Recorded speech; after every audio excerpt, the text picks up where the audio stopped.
Up ahead for Matthews. Matthews to the line. Matthews works wide with the shot. Scores! Auston Matthews with a bullet. Auston Matthews signed a 4-year, $53 million contract in August of 2023. Most guys in his position take the full 8 years. He didn't. That decision is still shaping every conversation about his future in Toronto right now. Let's start with the deal itself, because it tells you more than people realize. When Matthews signed that extension, it made him the highest-paid player in the league at the time, with an average annual value of $13.25 million a year.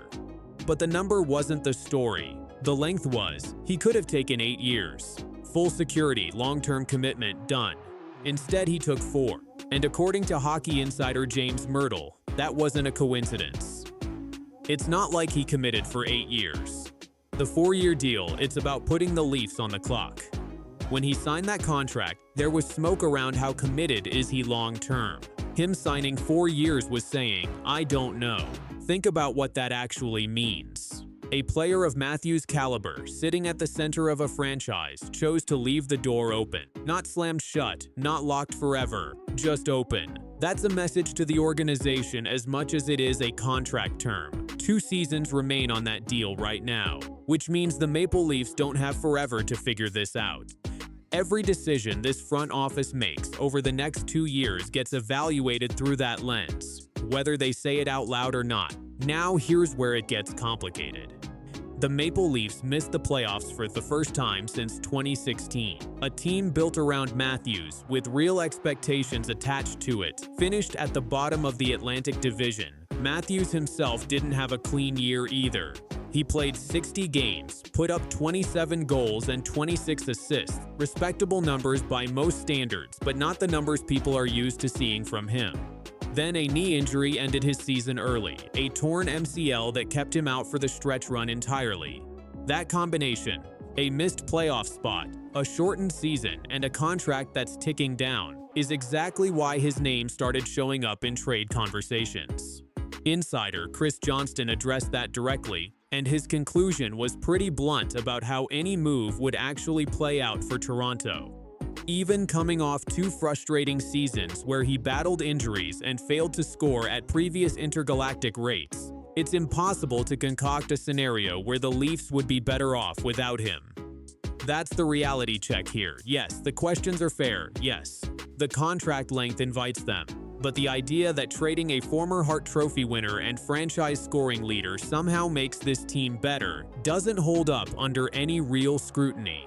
Matthews also carries a full no-movement clause, which means nothing happens without his approval anyway. This isn't a situation where Toronto can just make a call and move him. He has the final say. While all of that speculation swirled, the organization around Matthews changed almost completely. Toronto brought in John Chayka as general manager. Jim Hiller took over as head coach, and 2 names got added to the staff that matter more than people initially gave them credit for. Daniel Alfredsson as an assistant coach, and Matt Sundin as a senior advisor.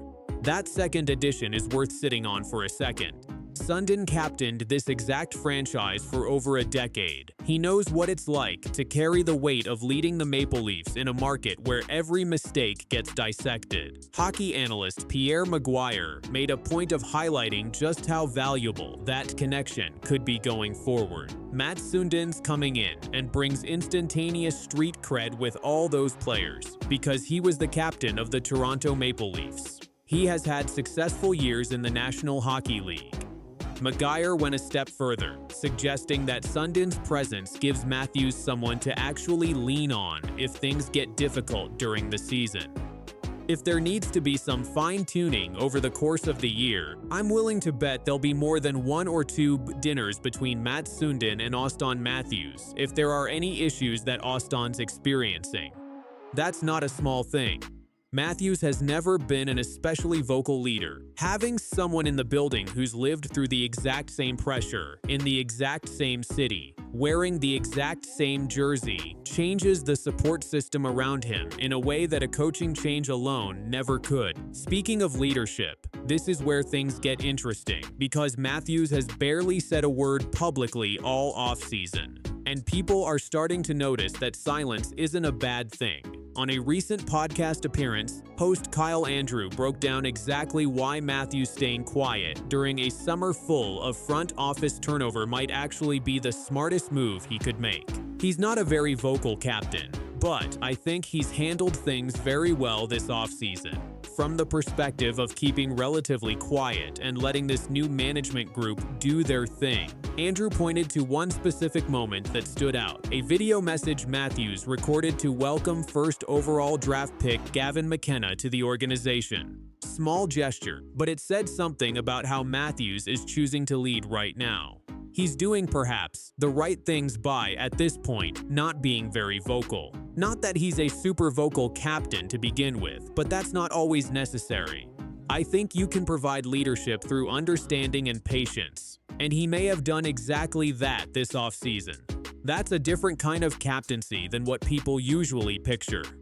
No press conferences demanding change, no public frustration about the direction of the team. Just staying out of the way while an entirely new management group rebuilds the operation around him. McGuire wasn't shy about pointing out where Matthews still needs to improve either. He described his on-ice play last season as pedestrian, and specifically called out his down-low coverage, forechecking, and second effort as areas that fell below standard. Praise for leadership doesn't mean a free pass on performance, and that distinction matters. So where does that leave things heading into next season? Matthews has 2 years left on a contract he deliberately kept short. The team around him has been almost entirely rebuilt from the front office down. He's got new voices in the room specifically positioned to support him, in Sundin and Alfredsson, and he's chosen to lead through patience rather than noise, letting the new regime establish itself before making any public statements of his own. None of that erases the pressure. If anything, it sharpens it. 2 years is a real timeline, not an abstract one. Every game next season gets measured against it, fair or not. But the idea that this ends with Matthews getting traded away doesn't line up with what any of the people closest to the situation are actually saying. The no movement clause alone makes that scenario almost entirely dependent on Matthews himself deciding he wants out. And right now, everything about his behavior this offseason points in the opposite direction. Here's what actually matters from all of this. Matthews signed a contract built for flexibility, not commitment for its own sake. The organization around him just went through the biggest overhaul in years, and through all of it, he's chosen quiet leadership over public statements, while insiders close to the team continue to push back on the idea that trading him makes any sense at all.